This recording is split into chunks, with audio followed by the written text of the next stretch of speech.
প্যাঁতাকে, হ্যাঁ ছবি থেকে নিশ্চয়ই বুঝতে পারছেন, টিনটিন হচ্ছে প্যাঁতা আর তার নিচে রয়েছে স্নোই বা তার পোষ্য কুট্টুস, যাকে আমরা 80s স্টুডেন্টরা প্রত্যেকেই কমিক্স বইতে পড়েছি বা কার্টুনে দেখে এসেছি। তো এখানে সেটার জন্য নয়, আমি যে কাজটা করছিলাম কিসের ওপর করছি সেটা জানার জন্য আপনাদের কাছে জিজ্ঞেস করছি। আপনারা বলবেন যে কিসের ওপর আমি কাজটা করছি, কেনই বা করছি, যদি কেউ আন্দাজ করতে পারেন। এবার যেটা বলা, আমরা ওনার মানে কার্টুনটা দেখেছি, কিন্তু কে রচনা করেছে হয়তো অনেকেই জানি না।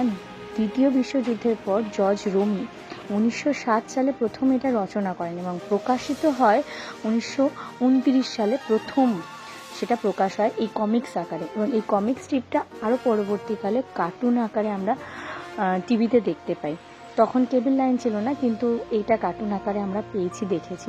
অনেকেই হয়তো বুঝতে পারবেন, মনে করতে পারবেন যারা 80s। তো আপনাদের কাজটা কেমন লেগেছে আর কিসের ওপর করেছি অবশ্যই জানাবেন। Thank you.